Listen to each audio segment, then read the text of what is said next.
Hi guys, how are you. मैं सुल्तान अली एक बार फिर हाजिर हूँ आपकी online class chemistry 9th biology के अंदर। तो देखिए, सब्जेक्ट है आपका केमिस्ट्री। पहले केमिस्ट्री क्लास लेते हैं। तो देखिए यहाँ पर जो 9th केमिस्ट्री में है रदरफोर्ड, आज का टॉपिक है रदरफोर्ड परमाणु मॉडल की कमियाँ। यानी रदरफोर्ड का जो परमाणु मॉडल था तो उसमें कुछ कमियाँ रह गई थी। ठीक है, उस टॉपिक के बारे में आज बात करते हैं। तो इससे पहले हमने आपको रदरफोर्ड का परमाणु मॉडल पढ़ाया था। ठीक है, उसने ये बताया था कि क्या होती है परमाणु का जो नाभिक होता है वो बीचों बीच होता है।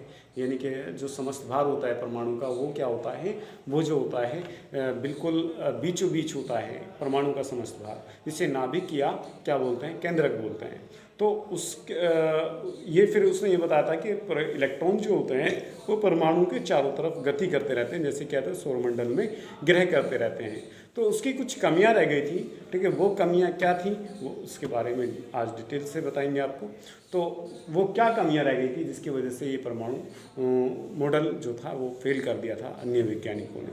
तो देखते हैं उसमें सबसे पहले वो क्या इन्होंने नाभिकों ने इसमें बताया कि साइंटिस्टों ने बताया कि नाभिक के चारों ओर असीमित वृत्तीय कक्षाएं संभव हैं।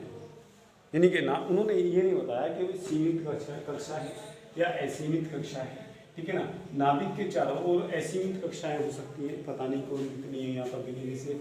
ये हमारा नाभिक है, उन्होंने कोई ये नहीं वृत्तीय कक्षाएं जो है वो कैसी हो सकती हैं, वो असीमित हो सकती हैं। यानी कि इस तरीके से उन्होंने बताया कि कक्षा ऐसे भी हो सकती है, ये पता नहीं कितनी सीमित है वो।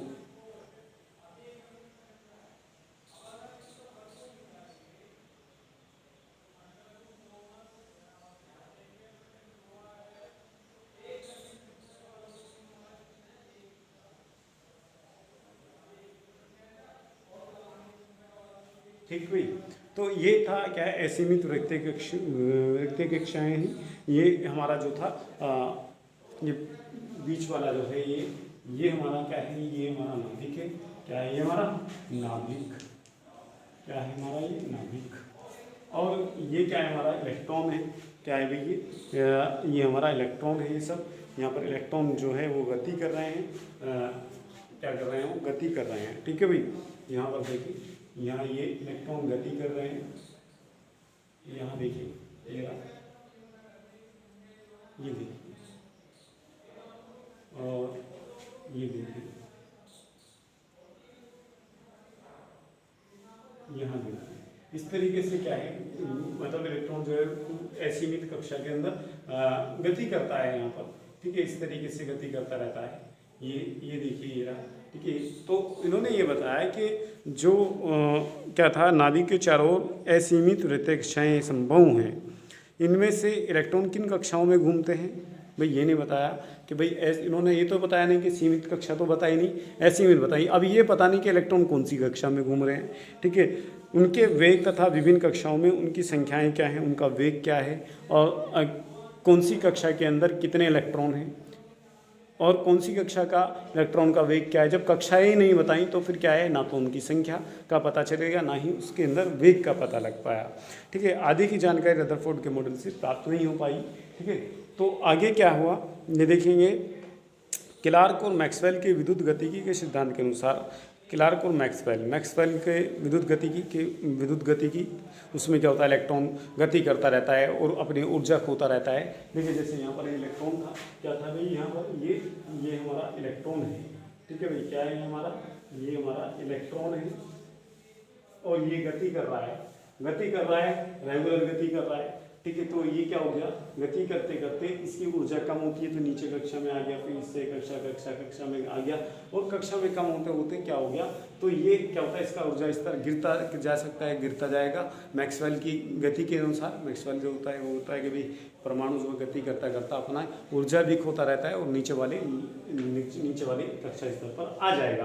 और जब आ जाएगा तो वो क्या होगा, इलेक्ट्रॉन देखिए आते आते वो इसके अंदर आकर के बड़ी तेजी से आकर के इसमें आकर के खत्म हो जाएगा।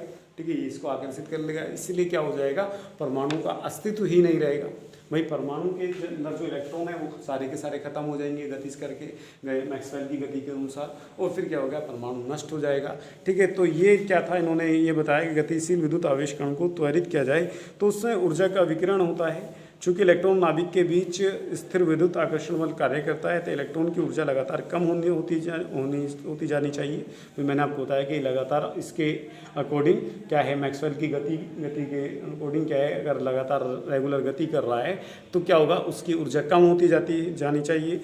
गति और स्थिति ऊर्जा की गणना के आधार पर यह ज्ञात होता है कि इलेक्ट्रॉन नाभिक से जितनी अधिक दूर होगा उसकी ऊर्जा इतनी ही अधिक होगी। तो ये भी ज्ञात होता है कि भाई नाभिक से जितनी दूर है इलेक्ट्रॉन तो उसकी गतिज ऊर्जा भी इतनी ज़्यादा ही अधिक होगी, उसकी ऊर्जा भी अधिक होगी, लेकिन जैसे जैसे पास आ जाएगा तो उसकी ऊर्जा कम होती चली जाएगी। ठीक है भाई, तो ये क्या, अतः ऊर्जा के ह्रास के कारण इलेक्ट्रॉन की नाभिक से दूरी कम हो जाएगी और अंततः इलेक्ट्रॉन नाभिक में गिर पड़ेगा। इस प्रकार परमाणु की यह संरचना परमाणु के स्थायित्व की व्याख्या को कर पाने में असफल है। ठीक है भाई, यहाँ पर देखें आप चीज़ें जो समझाने की बात है कि भाई इलेक्ट्रॉन जो है किसी वृत्तीय कक्षा में गति कर रहा है, वो असीमित बताई इन्होंने, सीमित तो बताई नहीं कि कौन सी कक्षा है, कितनी कक्षाएं हैं, कौन सी कक्षा में कितनी है। अब यहाँ पर देखिए इलेक्ट्रॉन जो है वो गति कर रहा है, गति करते करते वो क्या हुआ, वो इस कक्षा में आया।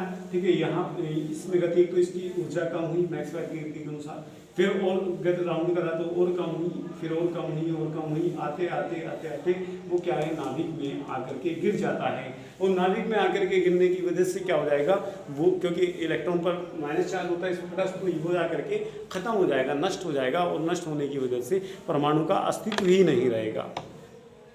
ठीक है भाई, तो ये था उसने बताया। आगे देखिए, अतः ऊर्जा के ह्रास के कारण इलेक्ट्रॉन की नाभिक से दूरी कम होती जाएगी, अंततः इलेक्ट्रॉन नाभिक में गिर पड़ेगा। इस प्रकार परमाणु की यह संरचना परमाणु की स्थायित्व की व्याख्या करने में असफल हुई। यानी कि ये क्या हुआ, परमाणु की व्याख्या करने में ये मॉडल असफल हुआ।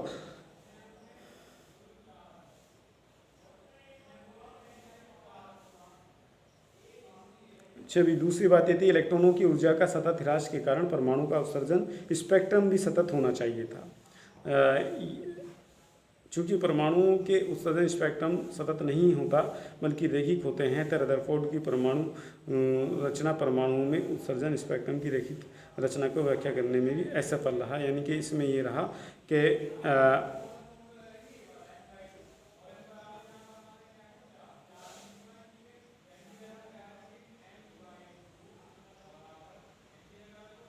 इलेक्ट्रॉन की ऊर्जा के सतत ह्रास के कारण परमाणु का उत्सर्जन स्पेक्ट्रम भी सतत होना चाहिए।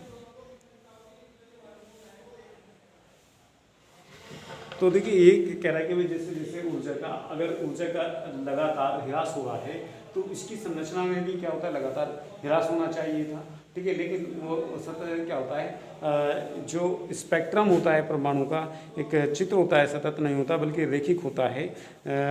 जो उत्सर्जन होता है वो रैखिक होता है, स्पेक्ट्रम एक चित्र होता है, तो उसके माध्यम से वो क्या है, लगातार जिस तरीके से ऊर्जा का नष्ट होता रहता है, तो उस तरीके से परमाणु भी लगातार परमाणु की ऊर्जा में भी ह्रास लगातार क्या होता है, कम होने की वजह से इसके स्पेक्ट्रम में भी लगातार ह्रास होना चाहिए था, लेकिन ऐसा नहीं होता है। तो ये कुछ कमियां थी। ठीक है भाई,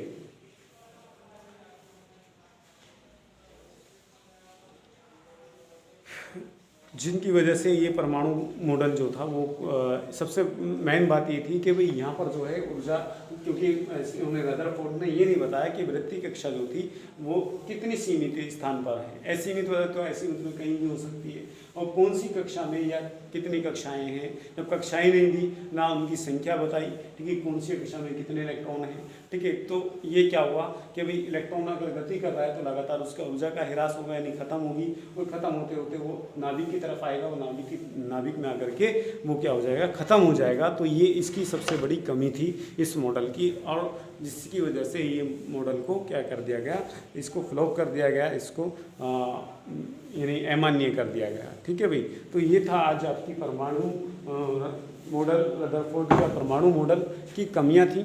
ठीक है भाई, तो इसके लिए आज के लिए इतना ही काफ़ी है। फिर मिलते हैं कल इंशाल्लाह, तब तक के लिए खुदा हाफिज़।